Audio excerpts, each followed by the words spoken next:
ئەم کاتتان باش. هەرتەنها چەند ڕۆژێک پاش پەیوەندیە تەلەفۆنیەکەی نێوان سەرۆکی ئەمریکا و سەرۆکی تورکیا، ئەنکەرە دەستپێکردنی هێرشە لەشکریەکانی خۆی بۆ سەر باکووری ڕۆژهەڵاتی سووریا ڕاگەیاند. سەرۆکی ئەمریکا بڕیاری کشانەوەی سەربازەکانی ئەمریکاشی داوە. ئێمە سەربازمان لەو ناوچەیە نییە. 3 ساڵە لەگەڵ تورکیادا لەو توێژداین. چەندان ساڵە دەنێت ئەم هەنگاوە بنێن. کورد و تورکیا چەندان سەدەیە شەڕی یەکتر دەکەن. ئێمە خراینە ئەو شەڕەوەک ئەوە چەند ساڵە لەوەی. ئیتر کاتی کشانەوەیە. قسە لەگەڵ هەردوو لا دەکەین و بە سەرۆک ئەردوگانمان وتووە کە هەستمان چۆنە. سەرۆکی ئەمریکا ئاماژە بە باشی پەیوەندیەکانیش دەکا لەگەڵ کورد لە سووریادا و باسیشی لەوە کردووە ئەمریکا ئامادەیە بۆ نێوەندگیری لە نێوان کورد و تورکیادا. دواترین شتێک بمەوێت بیکەم ناردنی هێزی زیاتری سەربازیە تا جارێکی تر شکست بە هەمویان بهێنین. ئەمەمان کردووە. بژارەی ئەوەت هەیە لەشکر بەریتەناوەوە شکست بە هەر هەمویان بێنیت و یان لە ڕێی داراییەوە هەندێک شتی تون بەرامبەر تووچیا بکەیت تا بڕێک بەهێوری بجوڵێتەوە کە پێشم وانە بە ڕەوایی سەر و سەودای لەگەڵدا کرابێت. ئێمە پەیوەندیەکی زۆر باشیشمان لەگەڵ کورددا هەیە. ئێمە دەشتوانین ناوبژیان بکەین. زۆرێک لە میدیاکانی تورکیا لە زاری گەورە کاربەدەستانیەوە باسییان لەوە کردووە ئەمریکا چرای سەوزی بۆ ئەو هێرشە لەشکریەی تورکیا هەڵکردووە. بەڵام گەورە کاربەدەستانی بەڕێوەبەرایەتیەکەی سەرۆک ترامپ نوکوڵی لەوە راپۆرتە هەواڵیانە دەکەن. بەڵێ ئەوە هەمووی هەڵەیە و ئەمریکا چرای سەوزی بۆ ئەو هێرشەی تورکیا هەڵ نەکردووە.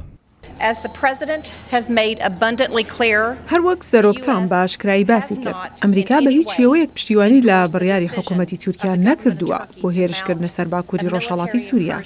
سەرۆک ترامپ جەختی کردوتەوە لەوەی حکوومەتی تورکیا بەرپرسیارەتی تەواوی پاراستنی دانیشتوانی کورد و هەروەها کەمایەتی ئاینیەکانیشی لە ئەستۆیە بە کریستیانەکانیشەوە، هەروەها دڵنیاییش بدات کە هیچ قەیرانێکی مرۆیی دروست نابێت. ئێستاشی لەگەڵدا بێ زۆرێک لە کاربەدەستانی ئەمریکایی ئەو هێرشانەی تورکیا بە بڕیاری تاکلایانەی ئانکەرە ناودێر دەکەن و دەشڵێن لە زۆر ڕەهەندەوە مایم مەترسی گەورەیە. ئێمە دژین و هەروەها زۆر بە هیواکراین بەهۆی ئەم بڕیارەی تورکیاوە بۆ هێرشی تاکلایانەی لەشکری بۆ سەرباکووری سووریا. ئەم کردە لەشکریە هەسەدەی هاوپەیمانمان دەخاتە مەترسیەوە، باری ئاسایشی گیراوەکانی داعش دەخاتە مەترسیەوە. ئەمە بێ لەوەی ناوچەکە زیاتر دەخاتە مەترسیەوە. لە سەرۆکەوە بۆ خوارتریش لەسەر ئەم کێشەیە پەیوەندیمان کردووە بە تورکەکانەوە.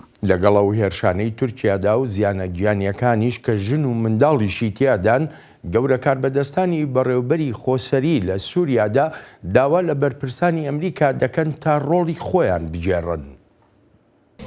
مەساج ئەمە ترامپ ئەوە کو کاربێ شونا ڕێ لە پێشیا تورکیە و ببە ئێریشی مە بکە ڕۆڵێکی بلیزێش بۆ ئاشتیەک پێکوەرە دیالۆگ پێش بکەوە. لەشکری تورکیا ڕۆژی چوارشەممە واتە 9 مانگی دا کاتژمێر 4 ئێوارە بە کاتی خۆجەیی دەستی کرد بە هێرشی ئاسمانی و تۆپبارانکردنی ناوچە کوردنشینەکان لە سووریادا و دواتریش هێرشی زەمینی لەشکری تورکیا و هێزە چەکدارەکانی تری لایەنگری تورکیان دەستی پێکرد. و تا کاتی تۆمارکردنی ئەم بەرنمەیە شەڕەکان هەر بەردەوامن لە نێوان تورکیا و کورد لە سووریادا. چاوی واشنگتن بۆ ئەم بابەتە میوانداری دکتۆر گنۆڵ توڵ دەکات. دکتۆر گنۆڵ سەرۆکی بەشی تورکیایە لە نێوەندی ڕۆژهەڵاتی ناوەڕاست و بەشێکی زۆری نووسین و لێکۆڵینەوەکانی دکتۆر گنۆڵ تەرخانە بۆ کاروبارەکانی ڕۆژهەڵاتی ناوەڕاست و بەتایبەتیش سیاسەتەکانی تورکیا. دکتۆر گنۆڵ سەرەتا زۆر سپاس دەکەم بۆ ئامادەبوونت. یەکەم پرسیاریشم ئەوەیە سەرۆک ترامپ دەوێت تەواوی هێزەکان لە سووریادا بکشێنێتەوە، بەڵام لە هەمان کاتیشدا بڕیاری داوە کە هێزی زیاتر ئەگەر بە هەڵەدا نەچوو بم نزیکەی 2000 سەربازە نێرێ بۆ عەرەبستانی سعودیە. بەڕای تۆ ئەم دوو بڕیارە جیاواز لەیەکە چ جۆرە پەیوەندیەکیان دەبێ بەیەکەوە؟ زۆردەمی کە دەیزانین ئەم دۆسەی لای سەرۆک ترامپ بەشێکە لەو پەیمانانەی لە دەمی هەڵمەتەکانی هەڵبژاردننیدا دەیدان بۆ کشانەوە لە سووریا و ئەفغانستان. خەڵقیشا بوون لە چواردەوری سەرۆک ڕایان وەها بوو ئەم شەڕانە زیان لە بەرژەوەندەکانی ئەمریکا دەدەن، هەر بۆ یەشە ژمارەیەکی کەمی سەربازەکانمان لە سووریا مابوونەوە. ئێستاش سەرۆک ئەوە بە استراتیژیەتێکی باش دەزانێت پێش هەڵبژاردنەکانی 2020 چونکە دەتوانێت بڵێت ئەوە پەیمانەکانی خۆی بەجێگەیاندووە و هەروەهاش سەرکەوتنی بەسەر داعشدا هێناوە. بەڵام ئەو ڕەوشەی ئێستا دەیبینین لەگەڵ هێرشەکانی تورکیادا دەگەینە ئەو ئەنجامی کە بڕیاری کشانەوەکە هەڵەیەکی گەورەی ئەمریکا بووە لەو سونگەیەوەی تەواوی هەوڵەکانی پێشتری ئەمریکا دابوونی لە سووریادا هەمووی بنکۆڵ دەکات. بە تایبەتیش ڕێگەگرتن لەسەر هەڵدانەوەی داعش و کەمکردنەوەی ڕۆڵی ئێران لە سووریادا و هەروەهاش کاریگەری لە دانوستاندەکانی قۆناغی پاش ئەسەد لە سووریادا. بەم بڕیاری کشانەوەیە ئەمریکا هەموو شتێکی لەدەستدا، جەناردنی سەربازی زیاتر بۆ عەربستانی سعودیە پەیوەندی بە هەروادی و زیاتر بوونی نیگەرانیەکانی ئەمریکاوەیە سەبارەت بە کاریگەریەکانی ئێران لە ناوچەکەدا و بۆ دڵنیابوونیشە لەوەی پێویستی جیهان بۆ نەوت پارێزراوە. پێم وایە ئەم هۆکارانە لە پشت بڕیارەکەی ترامپەوەیە بۆ ناردنی سەربازی زیاتر بۆ عەربستانی سعودیە. بوونی ئەو هێزە سەربازی ئەمریکا لە ناو سووریادا هۆکارێک بوو بۆ هەر هیچ نەبێ کەمێک لە سەقامگیری و کەمێک لە ئاسوودەیی بۆ نمونە کورد لە سووریادا. ینی ئەو کشانەوەی کە سەرۆکترام بڕیاری لێدا ئەگەر ئەو هێزە 2000 کەسێ لەوێ بوونایە یا لەوێ نەبوونە چ شتێک کاریگەری دەبوو یا چ جۆرە گۆڕانکاریەک دەبوو لە استراتیژێتی ئەمریکا بەتایبەتیش بەرامبەر بە سووریا. پێم وایە ئەمە یەکێک دەبێت لە ئاڵۆزیەکانی بڕیاری کشانەوەی ئەمریکا لە سووریا، چونکە کاتێک لە پەیوەندی تەلەفۆنەکەیدا سەرۆک ترامپ چرای سەوز بۆ ئەردوگان هەڵدەکات تا ئەو هێرشەیەک لایەنە بکات وەکوتم ئەمە بنکۆڵیکردنی هەموو هەوڵەکانی پێشتری ئەمریکایە لە سووریادا. ئەوە تا ئەوەی ئەمڕۆ دەیبینین ئەوەیە لە شکری تورکیا هێرش دەکاتە سەر کوردەکان کە ڕۆڵێکی زۆر گەورەیان هەبووە لە شەڕی دژداعشدا. تورکیا دەیەوێت هەرێمێکی پارێزراو دابنێت و لەژێر کۆنتڕۆڵی ئەنکرەدا بێت، واتە جێی هێزە کوردیەکانی تێدا نابێتەوە. جا هەر ئەمە خۆی دەبێتە گورزێک بەڕووی شەڕەکانی دژداعش. ئێستا لە خەڵقەوە دەیبیستین کە داعشەکان لەوێن. بە هەزاران داعش لە گرتوخانەکانی ژێر کۆنتڕۆڵی کوردی سووریا خۆیان دەرباز کردووە. ئەمەش ینی ئێستا مەترسی لەسەر بوونی کورد هەیە بەهۆی هەرشەکانی تورکیاوە و ناتوانێت هەمان ئەو ئەرکەی پێشووی بەجێ بگەێنێتەوە. ئەوەی ئەمریکا لە ماوەی ڕابردوودا کردوێتی دەبێتە مایی گورزێک بەڕووی استراتیژیەتی بەڕێنگاربوونەوەی داعش و هەروەها بەهێزکردنی ڕکابەرەکانی ئەمریکا لە سووریادا کە بریتین لە رووسیا و ئێران و ڕژێمەکەی ئەسەد. لەبیرمە کاتێک کە سەرۆک ئۆباما بڕیاریدا لەشکر لە عێراق بکشێتەوە ئەو کاتە زۆر کەس تەنانەت لە ناو ئەمریکاشدا ئەمەژیان بەوە دەکردیان و ئەمریکا عێراقی خستە سەر دەفتێکی زێڕین و پێشکەش بە ئێرانی کرد. ئێستا کە سەرۆک ترامپ دەکشێتەوە سووریا پێشکەش بە چێ دەکات؟ بە ئێرانیەکان یا بە ڕووسەکان؟ بە دڵنیاییەوە هێزەکانی رووسیا و ئێران و ئەسەدیش سەرکەوتوو دەبن، چونکە ئەوەی بینیمان ئەوە بۆ رووسیا و ڕژێمی سووریا و ئێرانیش لە کاتی هێرشەکانی تورکیادا سەیری لایەکتریان دەکرد. هۆکاری سەرکیش لە پشت ئەو هەڵوێستانەیانەوە ئەوە بووە کە هێرشی تورکیا دەبێتە مای کشانەوەی ئەمریکا.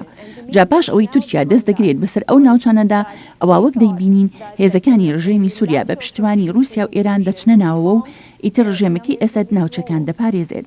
ئەمە دەبێتە سەرکەوتنێکی سەرەکی بۆ ڕژێمی ئەسەد و شکستی هەوڵی چەندەها ساڵێک ئەمریکا بۆ ڕووخاندنی ئەسەد. ئەم هەنگاوەی ئەمریکا ڕژێمی ئەسەد بەهێز دەکات. دکتۆر گونۆڵ بەڕای تۆ ئەکرێوە تێبگەین لە تەواوی ئەم ڕووداوانە کە بڵین ئەمریکا هیچ بەرژەوەندیەکی لە ڕۆژهەڵاتی ناوەڕاستە نەماوە؟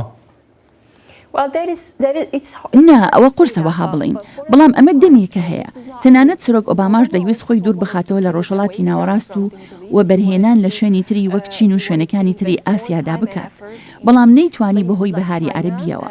بەڵێ ئەمریکا دەیویست خۆی لە ڕۆژهەڵاتی ناوەڕاست دوور بخاتەوە، بەڵام پەرستەندنەکان لەو ناوچەیەدا بوون و ئامادەی ئەمریکای هێشتەوە.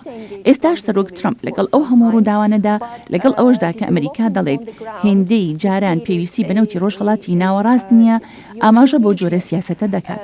بەڵام ڕۆژهەڵاتی ناوەڕاست هێشتاش زۆر گرنگە بۆ ئەمریکا و بۆ جیهانیش. وڵاتێکی وەک عەرەبستانی سعودیە هەیە کە ڕێژەیەکی گەورەی بەرهەمهێنانی نەوتی هەیە بۆ جیهان. جا هەر تەنها ئەوە نییە نەوت لەو ناوچەیە بکڕێت یان بەڵکو ڕووداوەکانی ئەو ناوچەیەش گرنگن وەک لە ماوەی ڕابردوودا بینیمان. پاشێڕشی ئێرانەکان بۆ سەردامزراوی نەوتی سعودیە بینیمان جیهان چۆن نیگەران بوو چ جۆرە کاریگەریەکی هەبوو بەسەر ئەوانەی ڕۆژانە نەوت دەکڕن.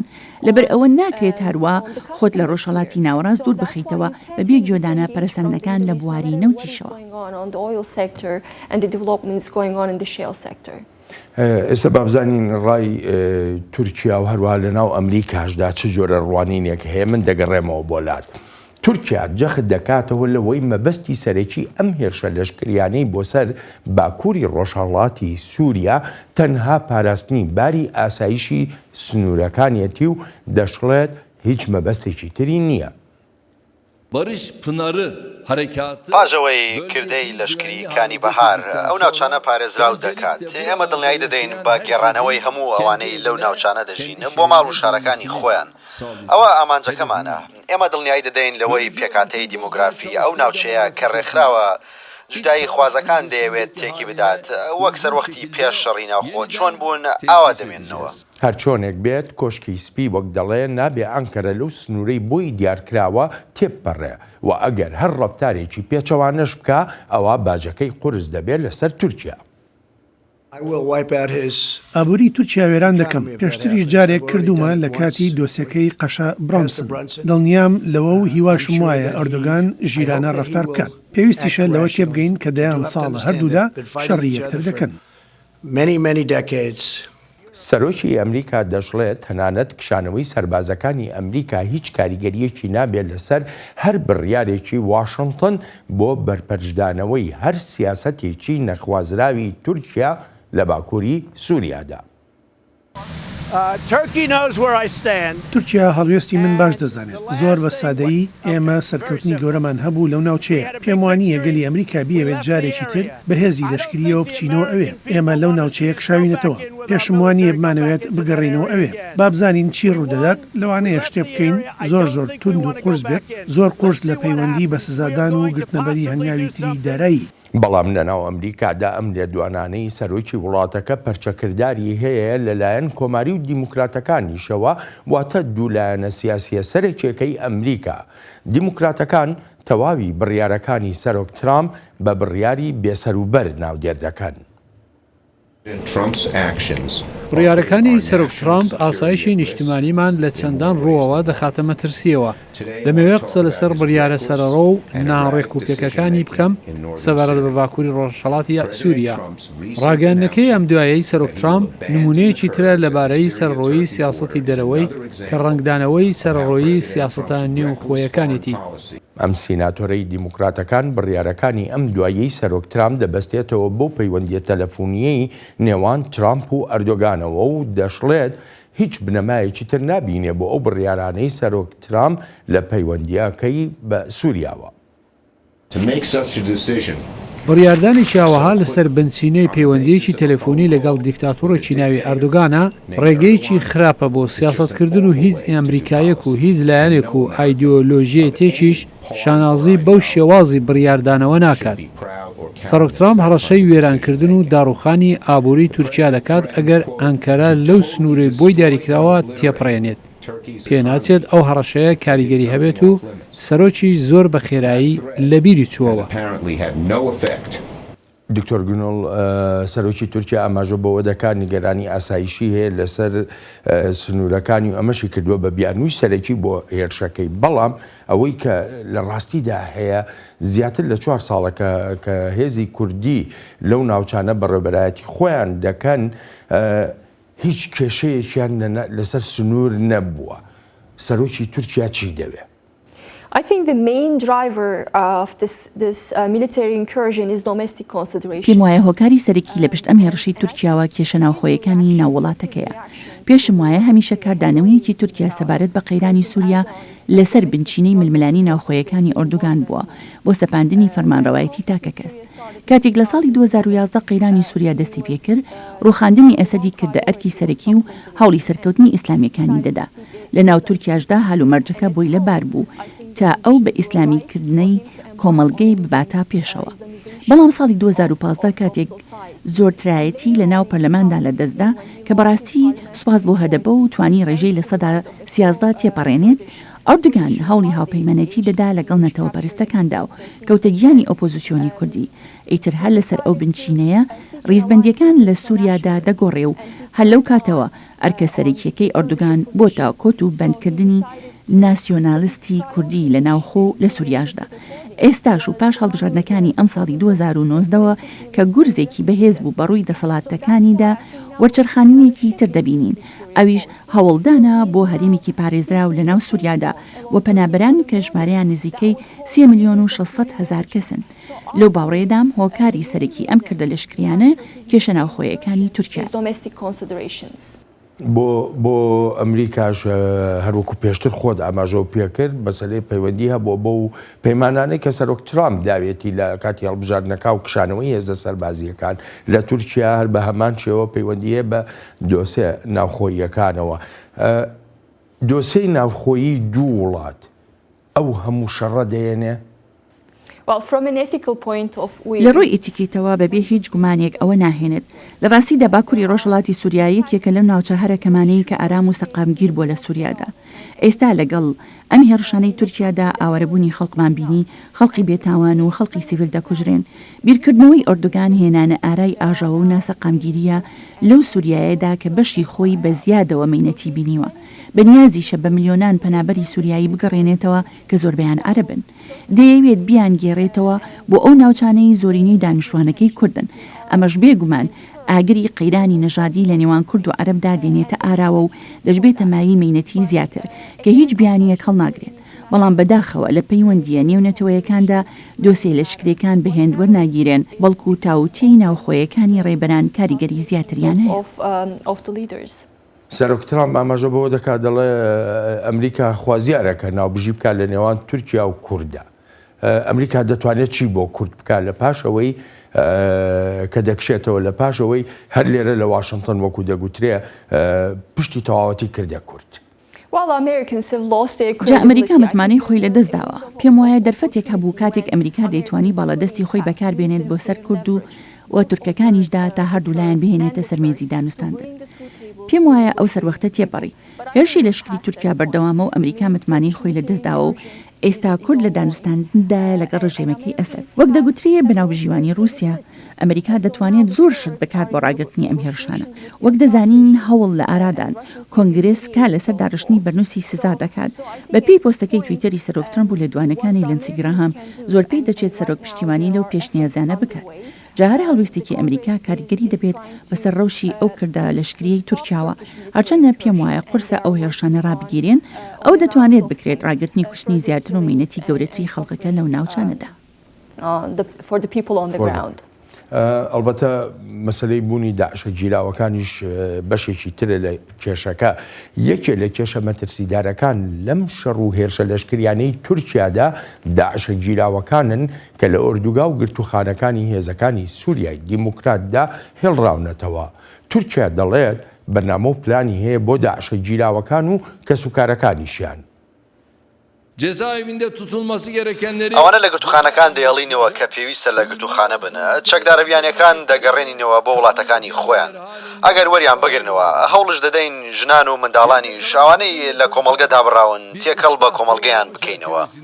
بەڵام گەورە کاربەدەستانی کورد لە سووریادا بە دووری نازانن ئەم هێرشانەی تورکیا ببنەمایی ڕاکردنی ئەو گیراوانە وەک ئاماژەی پێدەکەن لە کاتی بۆردومان و تۆپبارانەکانی تورکیادا شیرازە ئاسایشەکەی ناوچەکە تێک دەچێت. داعشیên di destê hêza Sûriya Demokratîk de ne dihînî rûbirûyî topbaranekê hatibûn û em texmîn dikin ku hinek jî karîne birevin ji hepsê. لە ئەمریکاژ نیگەرانی زۆرن لەسەر چارەنووسی ئەو گیراوانەی داعش و وەک چۆن ئەو تێرۆریستانەی لە گوانتانامۆ بەی کوبا هێڵڕابوونەوە بە مەترسی دەزانران ئەمانەی دەوڵەتی ئیسلامیش بە هەمان شێوە. دەستبەرداربوون لە کورد کارێکی هەڵەیە. کارێکی هەڵەیە بکرێت. ئەوە چەندەن ساڵە سەرۆک ترامپ ڕەخنەی هەبووە و نەیدەویست بەندیخانەی گوانتانامۆ بەی دابخرێت چونکە ئەگەری ئەوە هەبوو کە نزیکەی 40 گیراو ئازاد بکرێن و ئەمەش ژیانی ئەمریکایەکانی دەخستە مەترسیەوە. بەڵێ بە کشانەوەی سەربازەکانی ئەمریکا لە باکووری سووریا ڕێگەدرا بە هێرشی تورکیا بۆ سەر کورد. راپۆرتەکان دەڵێن نزیەکەی 10,000 چەکداری داعش لای کورد گیراون و ئێستاش ئەگەر هەیە بۆ دەربازبوونیان. ئەوروپاش هەمان ئەستی مەترسی هەیە بە تایبەتیش کە دەزانرێ ئەگەر ڕەوشی ئاسایشی ئەو پەیمانە خۆجێیەکان لە سووریادا بەرەولاوازی بڕوا هاوکاتی ئەم هێرش و لەشکر کێشیانەی تورکیا. هێرشی تاکڕەوانەی لەشکری تورکیا مەترسی دەخاتە سەر دەستکەوتەکانی هاوپەیمانیەتی نێونەتەوەی دژی داعش دەبێتە مایەی بنکۆڵکردنی ڕەوشی ئاسایشی هاوپەیمانە خۆجێیەکانمان بە هێزەکانی سووریای دموکراتیشەوە و ناسەقامگیریش لە باکووری ڕۆژهەڵاتی سووریا درێژ دەکاتەوە و زمینەیەکی بەپێتیش بۆ دەرکەوتنەوەی داعش دەڕەخسێنێت کە هێشتاش هەڕەشە و مەترسیە بۆ سەر ئاسایشی ناوچەکە و نێونەتەوەیش و هەروەها ئوروپاش.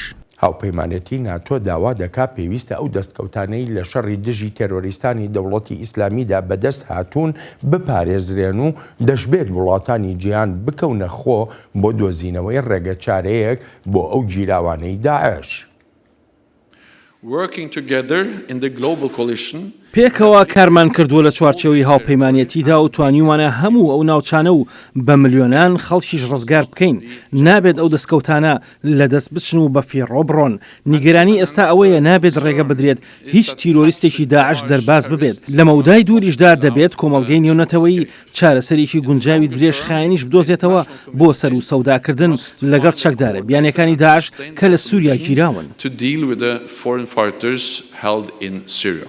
دکتۆر گونۆڵ هەموو لایەک مەترسی ئەوەی هەیە کە جارێککە داعش سەر هەڵبداتەوە یان نەک داعش لەوانەیە ڕێکخراوێکی تری تێرۆریستی بێ چێ بەرپرسیارە لەمە؟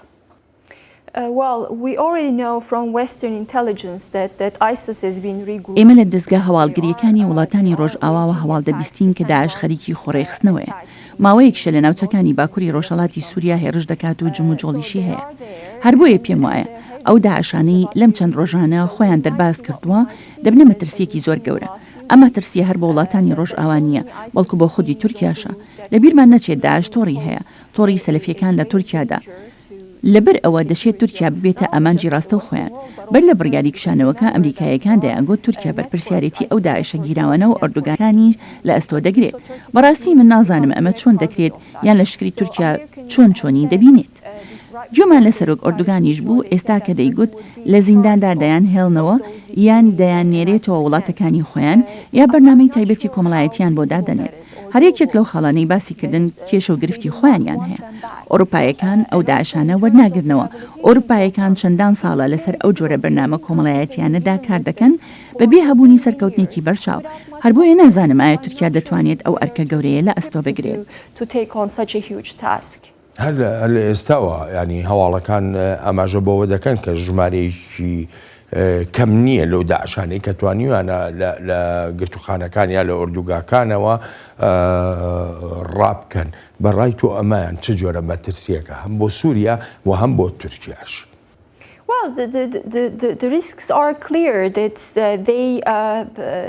مەترسیەکان ئاشکران و ئەوەتە هێرشیان لە سووریا و لە عێراقیش کردو و تەنانەت لە تورکیاشدا. سەرهەڵدانەوەی داعش بە شێوەیەکی سەرەکی مەترسیە بە وڵاتانی ناوچەکە و هەروەها بۆ تورکیا و جیهانی ڕۆژئاواش. لە پەیوەندی بەم دۆسەیەوە بە تایبەتی وڵاتانی ئەوروپا کە زۆربەی داعشە بیانیەکان خەڵقی ئەو وڵاتانن بێگومان ئەمە کێشە و مەترسی گەورەیە بۆ ئەو وڵاتانە. ئەم کێشەیە دەبێت چارەسەر بکرێت بەڵام دڵنیا نیم لەوەی ئایا دەکرێت یانە چونکە هەرچەندێک ئەم کردە لەشکری تورکیا درێژە بکێشێت ئەوە زیاتر ڕوبەڕووی هێرشەکانی دەوڵەتی ئیسلامی دەبینەوە. ئەگەر مەترسیەکان بەو شێوەیە کە باز دەکرێت پەرە بسەنەوە جارێکی تر و ببنەوە بە مەترسی ڕاستەقینە لەسەر هەم ئاسایشی ناوچەکە و هەم ئاسایشی جیهانیش پێ دوایە جارێکی کە سەرۆک ترامپ یا بەڕێوەبەرایەتی لە ئەمریکا هێزی سەربازی زیاتر بنێرێتەوە بۆ ئەو ناوچەیە؟ تۆ داوای پێشبینیم لێ دەکرد لەسەر سیاسەتی سەرۆک ترامپ. ئەلبەتە دەکرێت بڵێم پێشبینیکردنی مەحاڵە چونکە یەک پۆستی تویتەر دەشێت هەموو استراتیژیەتەکە بگۆڕێت وەک ئەوەی ڕۆژی دووشەمە بینیمان کاتێک سزای سەپاندە سەرسێ وەزیری حکوومەتی تورکیا.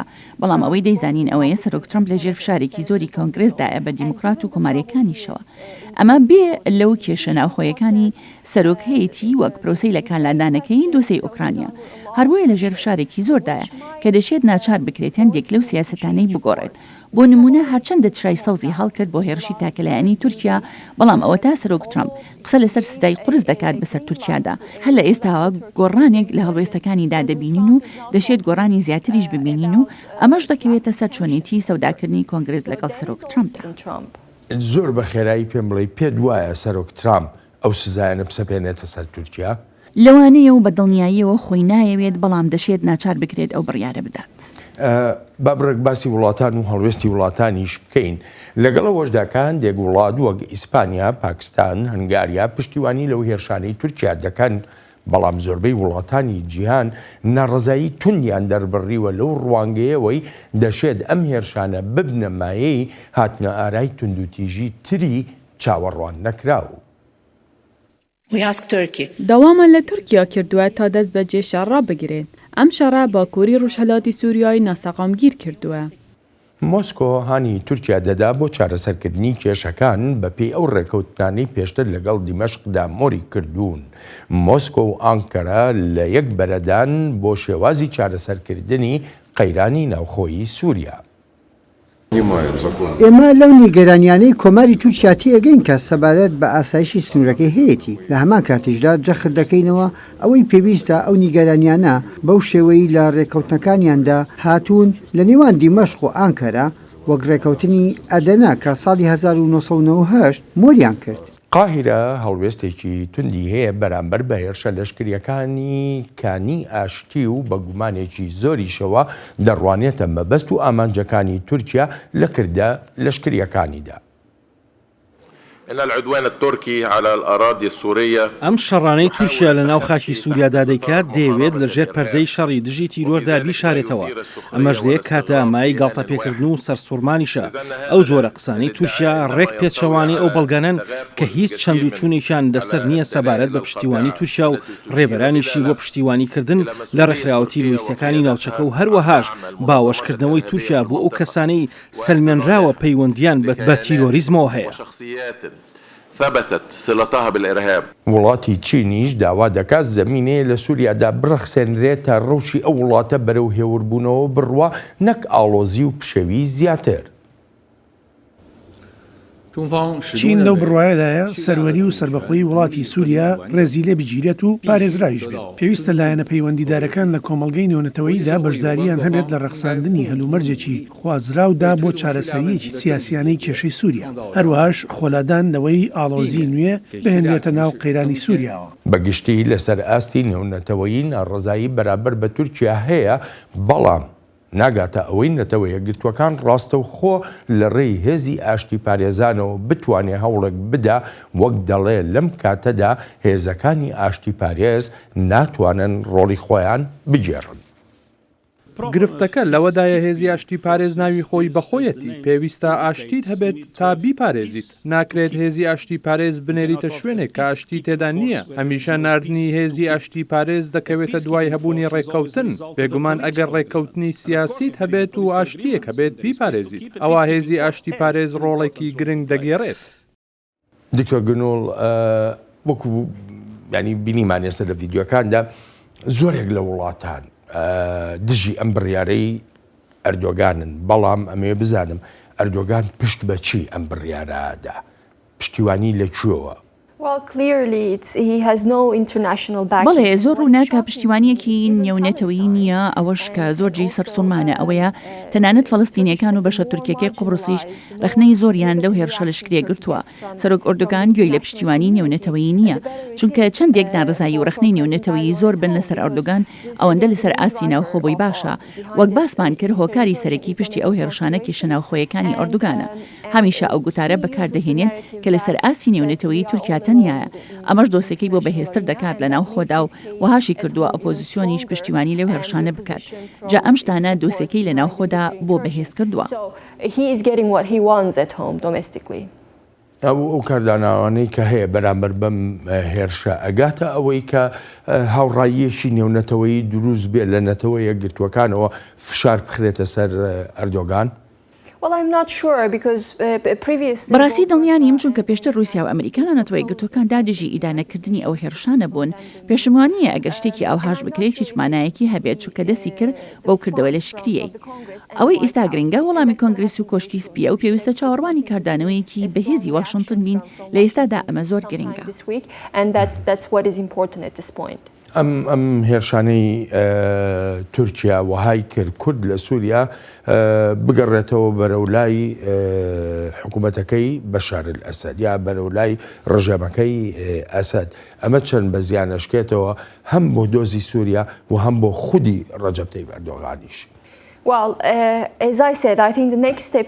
وەک پێشتریش باسمان کرد قۆناغی داهاتوو پاش ئەو هێرشانەی تورکیا گەڕانەوەی ڕژێمی سووریایە بۆ ئەو ناوچانەوە هێزەکانی حکوومەتی سووریا دەستیان کردووە بە جوڵان بەرەو ئەو ناوچانە تا یارمەتی هێزە کوردیەکان بدەن. ئایا کاریگەری ئەم هەنگاوە لە سەروێنە گەورەکەی قەیرانەکە چی دەبێت هێشتا نازانێت، بەڵام ئەمە سەرکەوتنێکی گەورەیە بۆ سەرۆک ئەسەد وەلێ نازانم ئایا سەرکەوتنە بۆ کوردیان نە، چونکە دەمێکە کورد داوای گۆڕانکاری لە دەستوردا دەکات تا مافی ئۆتۆنۆمی خۆیان پارێزراو بێت. پێشومایە سەرۆک ئەسەد خواستی ئەوەی نییە ئەو کارە بکات، لەوانەیە هەندێک هەنگاوی سادە بنێت لە دۆسەی دەستوردا، بەڵام کلێنی نێوان داواکاری کورد و ئەوەش کە سەرۆک ئەسەد دەخوازێت بیکات زۆر گەورەیە. لەوانەیە هەندێک گۆڕانکاری بچووک ببینین وەک تێکەڵکردنی هەسەدا لەگەڵ دامەزراوەی لەشکری وڵاتەکەدا، بەڵام کاتێک دێتە سەر پرۆژەی ئۆتۆنۆمی ئەوە پێم وایە ڕەوشەکە دەکەوێتە باریکی مەترسیدارەوە. I think at this point that's going to be very much in danger. زۆر بە خێرایی لەم ڕۆژەدا کورد چه بژارەیەکی تری لەبەردەستا بوو؟ They have no other option. نا هیچ بژارەیەکی تری نەبوو چونکە هەڕەشە و مەترسی لەسەربوونی کورد هەیە. ڕوبەڕووی وڵاتێک بوونەتەوە کە خاوەنی دووهەم گەورەترین لەشکرە لە ناتۆدا، سووریا هێزی ئاسمانی هەیە و کورد نیەتی، لەبەر ئەمانە هیچ بژارەیەکی تری نەبووە بێجگە لە بژارەی ڕژێمەکەی ئەسەد. دەگەڕێمەوە وڵات بە هەمان شێوەش لەسەر ئاستی ناوچەکە و جیهانیش نیگەرانیەکان زۆرن کە تورکیا بخوازێت لە ڕێی پلانەکانیەوە دەمۆگرافیای ئەو ناوچانە بگۆڕێکە بوونەتە پانتاییەکی گەورەی کردە لەشکریەکانی. لقد شهدت الساعات الأولى للغزو لە کاتژمێرە بەراییەکانی ئەم داگیرکردنەدا دەیان هەزار کەسمان بینی لە ماڵەکانی خۆیان ڕایان دەکرد و ئەم ئاوارە بوونەش لەگەڵ بەردەوامی ئەو کردە لەشکریانەدا زیاتر و زیاتریش دەبن و بە پێی هەندێک لە مەزەندەکان دەگاتە نێزیکەی 300,000 هاوڵاتی. مەترسیەکی زۆرش هەیە بۆ پاکتاوکردنی نەژادی دژی کورد لەو ناوچانەدا. في هذه المنطقة پێشتریش کاتێک تورکیا شاری کوردنشینی ئەفرینی داگیر کرد دەستی کرد بە گۆڕینی ناوی شەقامەکان و خوێندنگاکان و شوێنە گشتیەکانیش و زۆر هەنگاوی تریش کە ڕێکخراوە کوردیەکان کردیانە راپۆرت و ئەوروپاییەکانیان لێ ئاگادار دەکردەوە. هەر هەوڵێک بۆ گۆڕینی دموگرافیای ئەو ناوچەیە جێ قایلبوون نییە، دەمانەوێت ڕوون و ئاشکرا بین لەوەی کەیکەتی ئوروپا بەشداری نابێت لە هیچ پەرستنی و یارمەتیەک بۆ ئەو ناوچان دابین ناکات کە مافەکانی دانیشتوانی خۆجی تیادا فرامۆش بکرێن. کورد لە سووریا داوا لە کۆمەڵگەی نێونەتەوەیی دەکات تا بە ئەرکی مۆڕاڵی خۆیان هەستن و وەک دەڵێن نانەوێ وڵاتەکان سەرباز بنێرن بۆ بەرەکانی جەنگ تا ژیانیان نەکەوێتە مەترسیەوە، بەڵکو کورد دەخوازەیە کۆمەڵگەی نێونەتەوەیی ئاسمانی سووریا بەڕووی فڕۆکەکانی تورکیادا دابخات. داگیرکردنەکانی تورکیا هەر تەنها بە مەترسیدا نانرێت بۆ سەر هەڵدانەوەی داعش، بەڵکو داعشی خستەوە جموجۆڵ و شانەکانی داعشی لە قامشلو لە شوێنەکانی تریش بژاندە. ئێمە هێشتا لەگەڵ هاوپەیمانەتی نێونەتەوەییدا دژی داعش کار دەکەین. ئێستا لە دوو بەرەوە لە شەڕداین، یەکێکیان دژی داگیرکاریەکانی تورکیا و ئەوی تریشیان دژی ڕێکخراوی داعش. دکتۆر گنۆڵ بەڕای تۆ چ شتێک ڕێگە لە ڕەجەب تەیب ئەردۆغان و دەوڵەتی تورکیا دەگرێت کە نەتوانن دمۆگرافیای ئەو ناوچانەی کە ئێستا هێرشەکانی تیادایە بگۆڕن؟ چ شتێک هەیە بەڕای تۆ؟ ئەگەر ئاماژە مێژوویەکان لە بەرچاو بگرین بۆ نمونە ئەفرین بە هەزاران کورد ماڵی خۆیان لەدەستدا و عەرەب لە شوێنیان نیشتە جێکران، کۆمەڵگەی نێونەتەوەیی هیچی نەدەکرد بۆ ڕاگررتنی ئەردوگان. لەبەر ئەوە زۆر بەگومانم لەوەی ئەم جارە جیاواز بێت ئەم سەروەختە هەم هەستیار و هەم گرنگیشە لە ڕووی ناوخۆیەوە بۆ ئەردوگان، بە تایبەتیش کە ئابووری تورکیا لە بارێکی زۆر خراپدایە. جاهرە هەنگاوێکی ئابووریانە بگیرێتە بەر ئەوە دەشێت کاریگەریەکی زۆری هەبێت بەسەر ڕەفتارەکانی ئەردوگاندا لە سووریا. لە ساڵی 1975ەوە تورکیا لە ناو وڵاتی قوبڕستایە، هەتا ئێستا نەکشاوەتەوە. لە ناوەڕاستی نەوەتەکانی سەدەی ڕابردووە تورکیا لە هەرێمی کوردستانی عێراقدا بنکەوبارگەی سەربازی خۆی هەیە و هێشتا هەر نەکشاوەتەوە. چ متمانەیەک هەیە تورکیا لە سووریا بکشێتەوە؟ بەڵێ وایە بەڵامانەوەی لەشکری تورکیا لە قبرس بە پێی ڕێکەوتنی لایەنەکانە هەرچی بەغدایە هەرگیز خۆشحاڵ نییە بەو بوونەی تورکیا لە ناو خاکەکەیدا بەڵام کێشەکانی عێراق وهایان کردووە نەتوانێت تورکیا بکاتە دەرەوە بۆ سووریا متمانەیەکە رووسایە هەروەها ڕژێمی ئەسەد و ئێرانیش هیچ یەکێک لەم سیانە نایانوێت تورکیا بۆ ماوەیەکی ترێش خایەن لەوێ بێت لە کۆتاییدا ئەوە دەبینین کە هەرسێکیان و بەتایبەتیش رووسیا بە تورکیا بڵێت خۆت بپێچەرەوە و سووریا جێبهێڵە یەک پرسیاری تر سەبارەت بە داوای کورد کە داوا دەکەن لە کۆمەڵگەی نێونەتەوەیی تەنها ڕێگە نەدەن هێرشی ئاسمانیان بکرێتە سەر لەلایەن تورکیاوە پێ دوایە کۆمەڵگەی نێونەتەوەی بتوانێت ئەو داوایە جێبەجێ بکە هەرێمێکی دژەفڕین بۆ نمونە لە ئاسمانی سووریا لەو ناوچانەدا دروستکە. سەبارەت بەم خاڵەت تاکو ئێستا هیچ ئاماژەیەک نابینم ڕاستە ئیدانەکردن دەبینین لە کۆمەڵگەی نێونەتەوەییەوە بەڵام هەبوونی هەرێمێکی پارێزرا و شتێکی درێژخایەنە و دۆسێکە خەرجێکی زۆری دەوێت ئەمە بێ لەوەی وابەستەیی وڵاتانی ڕۆژئاوای دەوێت و هەتا ئێستا ئەو وابەستەیەم نەبینیوە ئەلبەتە ئەمەش دەکەوێتە سەر ئاستی هێرشە لەشکرەکان و پەرستەندەکانی تری دۆسەی سووریا ئەگەر خەڵقی زیاتر بکوژرێن و ئاژاوەکان ئالۆستر بن و ناسەقینگیری لە ناوچەکەدا پەرە بسەنێت ئەوا دەچێت کۆمەڵگەی نێونەتەوەی هەڵوەی سوەربگرێت بەڵام لە ئێستادا پێم وانییە تا چەند مانگێکی تریش ئەو هەنگاوە بنرێت. بە دوابەشی بەنامەکەمان تەرخانیکەین بۆ مەسەلەی پەنابەران و ئەوروپا. پێشتریش ئاماژە بەوە دەکرا کە ئەنکەرە لە هەوڵی بەکارهێنانی کارتی پەنابەرانی سووریاییە وەک فشارێک بۆ سەر ئەوروپا تا داواکانی تورکیا جێبەجێ بکرێن هاوکاتی ئەم هێرشانە ڕەجەب تەیب ئەردۆغان سەرۆکی تورکیا بە ئاشکرایی ڕووی دەمی لە ئەوروپاییەکان کرد. ئێ ئەوروپا بیرلی هی ئەوروپا ئەگەر هەوڵ بدەیت کردە لەشکریەکانمان بەداگیرکردن ناودێر بکەن ئەوە بۆ ئێمە زۆر ئاسانە دەواازەکانمان دەکەینەوە و 3,600,000 پەنابەرتان بۆ دەنێرین. یەکێتی ئەوروپا چەندبارەی کردوێتەوە کۆمەکردن و یارمەتیەکان بۆ پەنابەران ڕێوشۆنی تایبەتی خۆیان هەیە و پێویستە بەپێی ئەو ڕێوشۆنانە کارەکان ڕێک بخرێن. پشتیوانیەکان بۆ ئەو پەنابەرانەی لە تورکیان مسۆگەرە و بەپێی ئەو ڕێ و شوێنانەی دانراون یارمەتی و کۆمەکی پەنابەران دەکەین بەڵام وەک سەرۆکی کۆمیسیۆنی ئەوروپا و بەڕێوەبەری سیاسەتی دەرەوەیش بە ڕوونی و ئاشکرایی لە بەردەم پەرلەمانی ئەوروپادا گوتیان کە یەکێتی ئەوروپا ئەپارە بۆ شتێک دابین ناکات لە دەرەوەی ڕێ و شوێنە نێودەوڵەتیەکاندا بێت. بێگومان هەرگەڕانەوەیەکی پەنابەرانیش دەبێت بەپێی مەرجەکانی دەستگای پەنابەرانی سەربەنەتەوە یەکگرتوەکان بێت. ئەم مشتومڕانە لە کاتێکدایە کە مەترسی زۆرن بۆ ڕوودانی کارەساتی مرۆیی لە ئەکامی ئەو هێرشەی تورکیا دەستی پێکردووە لە باکووری ڕۆژهەڵاتی سووریادا. راپۆرتی ترسناکمان پێگەیشتووە سەبارەت بە هێرشە ئاسمانیەکان و هێرشی زەمینی لەشکری تورکیا و هێزە چەکدارەکانی سەر بە تورکیان کاریگەری کردوتە سەر ژیانی ڕۆژانە و پێداویستیە سەرەکیەکانی وەک ئاو و وزەی ئەلکتریک و کێڵگە نەوتەکانیش. هەر چۆنێک بێت ئەم ڕەوشە وەک کاربەدەستانی ڕژێمی سووریا دەڵێن تەنانەت پرۆسەی ئاشتیش لەو وڵاتەدا دەخاتە بەر مەترسیەوە.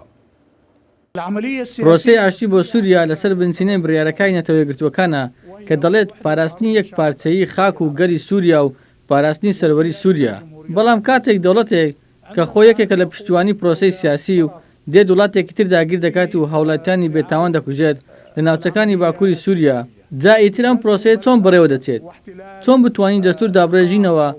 بتوانین دەستور دابڕێژینەوە لە کاتێکدا تورکیا وڵاتەکەمان داگیر دەکات. دکتۆر گنوڵ بەڕای تۆ ئەوروپا دەتوانێت مل بدا بۆ فشارەکانی ئەردۆغان بەتایبەتی کاتێککە دێتە سەر مەسلەی کۆچبەران و کردنەوەی دەرگای وڵاتەکەی و ناردنی هەموو پەنابەرەکان بەرەو ئەوروپا. ئۆروپایەکان کاردانەوەیەکی تۆندیان هەبوو دژی هێرشە لەشکرەکان دەرزانین لە ڕووی سیاسیەوە گرنگن بۆ دۆسەی پەنابەران لە ڕابردوودا ئۆردوگان ئەم دۆسەی زۆر بەکاردەهێنا بۆ بەهێزکردنی پێگەی خۆی ینی ئۆروپایەکانی کردبووە بارمتە بەڵام ئەگەر بەراوردی بکەین لەگەڵ قەیرانی پەنابەراندا لە ساڵی 2015دا کە ئۆروپایەکانی ڕاچڵەکان هاتن هەندی هەنگاویان گرتە بەر و تا سنوورێکی دیاریکراوی خۆیان دوورخستەوە. ئەم هەڕەشەیت ئێستای تورکیا دەیکات بۆ وڵاتێکی وەکو یۆنان کاریگەری دەبێت کە وڵاتێکی گرنگیشە بۆ پەنابەران تا لێوەی بچنە وڵاتانی تری ئۆروپاوە جا بەڵێ ئەمە کاریگەری دەبێت بەسەر ئۆروپاوە بەڵام کەمتر لە ساڵی 2015. دو پرسیارم هەر زۆر بە خێرایی پێم بڵێ چکە کاتم هیچ نەما چەندێک کاریگەری لەسەر پرۆسەی ئاشتی هەیە لە سووریادا و چارەسەرکردنی سیاسیانەی قەیرانی سووریا مەبەستمە مێرش هەیە. سەرۆک ئەسەد سەرکەوتووە لە سەدا 60 ناوچەکانی سووریای کۆنتترۆل کردوتەوە ئەوەی ماوەتەوە بێ لە ئیدلیب لەژێر کۆنتترۆلی کوردایە. ئێستاش لە کاتی ئەم هێرشانەی تورکیادا ئەگەر ڕژێم بچێتە ناوەوە ئەوە سەرکەوتنیەکی زۆر گەورە دەبێت بۆ سەرۆک ئەسەد کە هەر لە ئێستاوە سەرکەوتنی لە ناو سووریادا بەدەستهێناوە. دکتۆر گونۆڵ زۆر سپاست دەکەم بۆ بەشداری لە بەرنامەی ئەم هەفتەیی چاوی واشنگتن سپاس و پێزانینم. دا بەرنمەیەکی نوێی چاوی واشنگتن ڕێز و خۆشەویستی ستافی بەرنامە و هی خۆشم بەڵێن ساڵح بەسەند بفەرمونون و هەر لە خۆشیە جەتان بێڵین.